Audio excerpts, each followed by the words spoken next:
ఈ phase polling సంబంధించి ముఖ్యమైన విషయం ఏంటంటే ఈ 87 సీట్లలో కూడా 62 సీట్లు గత ఎన్నికల్లో 2019లో బీజేపీకే వచ్చాయి. కాబట్టి ఇప్పుడు ఛాలెంజ్ ఏంటంటే వాళ్ళకి ఈ సీట్లు ఎన్ని నిలుపుకోగలుగుతారని. అదే బీజేపీకి రాని సీట్లు ఏవైతే ఉన్నాయో అక్కడ వాళ్ళకి అసలు గెలిచే పరిస్థితే లేదు. ఎందుకంటే 20 సీట్లు కేరళలోనే పోలింగ్ జరుగుతుంది. అక్కడ బీజేపీకి ఎట్టి పరిస్థితుల్లో ఒక సీట్ కూడా వచ్చే పరిస్థితి లేదు. అన్ని కూడా ఇండియా కూటమి వైపుకే వెళ్తాయి. సో ముఖ్యంగా బ్యాటిల్ గ్రౌండ్ స్టేట్స్ గా ఉన్నవి కర్ణాటక, రాజస్థాన్, మహారాష్ట్ర. ఇప్పుడు కర్ణాటక రాష్ట్రం చూసుకుంటే ఈసారి ఎన్నికలు జరుగుతున్న 14 సీట్లు ఏవైతే ఉన్నాయి, సగం సీట్లు, ఇవి ఎక్కువ బీజేపీ స్ట్రాంగ్ గా ఉన్న ప్రాంతాలు. అంటే కోస్టల్ కర్ణాటక బెల్ట్ కానీ, బెంగళూరులో కూడా బీజేపీ చాలా బలంగా ఉంటుంది. ఇక్కడ ఓల్డ్ మైసూర్ లో మాత్రం బీజేపీకి అంత బలం లేదు. అయితే వెరసి చూసుకుంటే ఈ 14 సీట్లలో ఒక్క సీటు మాత్రమే కాంగ్రెస్ కు వచ్చింది. గతసారి 13 సీట్లు బీజేపీకే వచ్చాయి. కానీ ఈసారి మాత్రము బీజేపీకి వ్యతిరేకత పెరుగుతోంది, కాంగ్రెస్ కి అనుకూలత పెరుగుతోంది. మొన్న ఎన్నికల్లో ప్రభుత్వం ఫామ్ చేసిన తర్వాత 5 గ్యారంటీల అమలు వలన కూడా వాళ్ళకి సానుకూలత పెరుగుతోంది. అంతేకాకుండా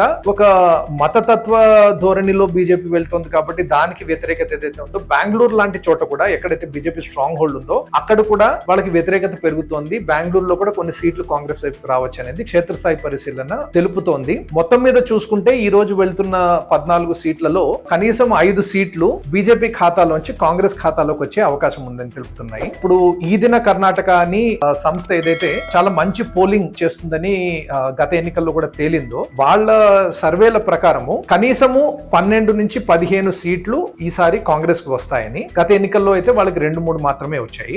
కాబట్టి కాంగ్రెస్ టాలీ చాలా పెరుగుతుంది అనేది వాళ్ళు చెబుతున్నారు. ఈ రోజు బెంగళూరులో సంచలనం కలిగించిన విషయం ఏంటంటే అక్కడి బీజేపీ ఎంపీ తేజస్వి సూర్య పోలింగ్ రోజు కూడా క్యాంపెయిన్ చేస్తూ ఒక వీడియో పోస్ట్ చేయడం, దాంట్లో కాంగ్రెస్ ని, ముస్లింలని పేర్కొనడము, దీనికి వ్యతిరేకంగా ఎలక్షన్ కమిషన్ వాళ్ళు పోలీస్ కేసు వెంటనే బుక్ చేయడం జరిగింది. అంటే ఓడిపోతామనే ఆందోళన దీంట్లో కనిపిస్తోంది. రాజస్థాన్ లో 13 సీట్లు ఎన్నికలు జరుగుతున్నాయి ఈ రోజు. దాంట్లో గతసారి ఒక్క సీటు కూడా కాంగ్రెస్ కి రాలేదు. కానీ ఈసారి ఇది వాస్తవానికి బీజేపీ స్ట్రాంగ్ హోల్డ్ అయినా కూడా కాంగ్రెస్ కి కనీసము 3 సీట్లు రావచ్చు. 5 సీట్ల వరకు కూడా చాలా టఫ్ పోటీ నడుస్తుంది అనేది మనకి తెలుస్తుంది. అదే విధంగా మనం మహారాష్ట్ర విషయం చూసుకుంటే 8 సీట్లలో పోలింగ్ జరుగుతుంది. గత ఎన్నికల్లో కేవలం వీటిలో ఒక సీటు మాత్రమే కాంగ్రెస్ వైపుకి వచ్చింది. కానీ ఈసారి మహావికాస్ ఆఘాడి కూటమి ఏదైతే ఉందో, శరద్ పవార్ ఎన్సీపీ, అదే విధంగా ఉద్ధవ్ ఠాక్రే శివసేన, కాంగ్రెస్ కలిసి ఏర్పడిన కూటమికి అనుకూలత పెరుగుతోంది. కాబట్టి ఈసారి ఇంకొక 3 సీట్లు అదనంగా బీజేపీ నుంచి ఇటువైపుకి వచ్చే అవకాశం ఉందనేది మనకి తెలుస్తుంది. ఇప్పుడు ఉత్తరప్రదేశ్ విషయం చూసుకుంటే ఉత్తరప్రదేశ్ లో 8 సీట్లు పోలింగ్ కి వెళ్తున్నాయి. వాస్తవానికి ఉత్తరప్రదేశ్ బీజేపీకి చాలా బలమైన స్టాండ్. ఇంకా వాళ్ళ సీట్లు టాలీ అక్కడ పెంచుకుందామని బీజేపీ ఆశపడుతూ ఉంది. కానీ క్షేత్రస్థాయి పరిస్థితులు అవి మనకి వేరే పిక్చర్ అనేది చూపిస్తున్నాయి. ప్రొఫెసర్ యోగేంద్ర యాదవ్ గారు, రాహుల్ శాస్త్రి గారు, ఎలక్షన్స్ నిపుణులు ఎవరైతే ఉన్నారో వాళ్ళు ఒక 3 రోజులు పర్యటన చేసిన తర్వాత ఉత్తరప్రదేశ్ లో చెప్తున్నది ఏంటంటే గ్రౌండ్ లెవెల్లో బీజేపీకి అనుకూలత చాలా తగ్గిపోతోంది. వాస్తవానికి అక్కడ వాళ్ళు చూసిన విషయాలు 3-4 మన ముందు ఉంచారు. ఒకటి ఏంటంటే స్థానిక ఎంపీలు కానీ స్థానిక నాయకుల మీద చాలా కోపం అనేది ఉంది బీజేపీ వాళ్ళ పట్ల. రెండవది మోడీ ప్రభుత్వం పట్ల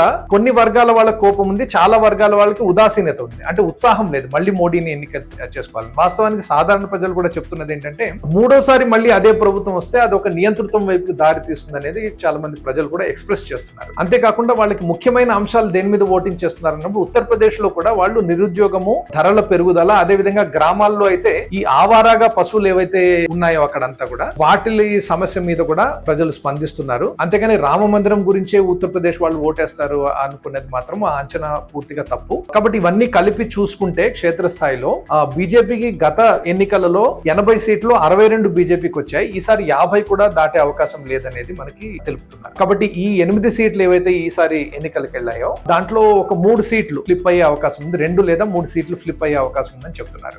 ఛత్తీస్గఢ్ చూసుకుంటే 3 సీట్లు ఈసారి ఎన్నికలకు వెళ్తున్నాయి. దాంట్లో గతసారి 3కి 3 కూడా బీజేపీయే గెలిచింది. కానీ ఈసారి ఆ 3 కూడా చాలా స్ట్రాంగ్ కాంగ్రెస్ క్యాండిడేట్స్ బలంగా పోటీ ఇస్తున్నారు. గత సీఎం గా ఉన్న భూపేంద్ర బాఘేల్ లాంటి వాళ్ళు కూడా పోటీలో ఉన్నారు. కాబట్టి 3లో 2 కూడా కాంగ్రెస్ వైపుకి రావచ్చు అనే అవకాశం ఉందని చెప్తున్నారు. మొత్తం అన్ని కలుపుకొని చూసుకుంటే ఈ 12 రాష్ట్రాల్లో కూడా దాదాపు 15 నుంచి 18 సీట్లు బీజేపీకి ఉన్న సీట్లు ఇండియా కూటమి వైపుకి రావచ్చు అనేది క్షేత్రస్థాయి పరిస్థితులు మనకి తెలియజేస్తున్నాయి. అంటే ఇవి ఎగ్జిట్ పోల్స్ ఆధారంగా చెప్తున్నది కాదు. ఇది క్షేత్రస్థాయిలో ఓటర్లతోటి ఇంటరాక్ట్ అవుతూ మన టీమ్స్ ఏవైతే ఉన్నాయో వేరే రాష్ట్రాల్లో అక్కడి నుంచి వస్తున్న ఫీడ్బ్యాక్ ఆధారంగా చెప్తున్నది. ఇంకా లాస్ట్ ముఖ్యమైన విషయం ఏంటంటే మొదటి ఫేజ్ పోలింగ్ లో వాస్తవానికి పోలింగ్ శాతం తగ్గింది. ఈ తగ్గడం అనేది బీజేపీకి వ్యతిరేకంగా ఉందనేది అప్పుడు కూడా పరిశీలకులు ఎందుకంటే బీజేపీ బలంగా ఉన్న సీట్లలోనే పోలింగ్ శాతం చాలా తగ్గింది, అంటే 5% తగ్గింది. అదే విధంగా ఇండియా కూటమికి ఫేవర్ గా ఉన్న చోట్ల మాత్రం కేవలం 2% మాత్రమే తగ్గింది. ఇదే ట్రెండ్ కనుక మళ్ళీ ఈ సెకండ్ ఫేజ్ పోలింగ్ లో కూడా కొనసాగితే అప్పుడు తతిమ్మ పోలింగ్ దశల్లో బీజేపీ ఇంకా చాలా వ్యతిరేకత, ప్రతికూలత అనేది ఉంటుందని మనం చెప్పొచ్చు. ఫైనల్ రిజల్ట్స్ ఏమొస్తాయనేది మనం జూన్ 4th చూద్దాం.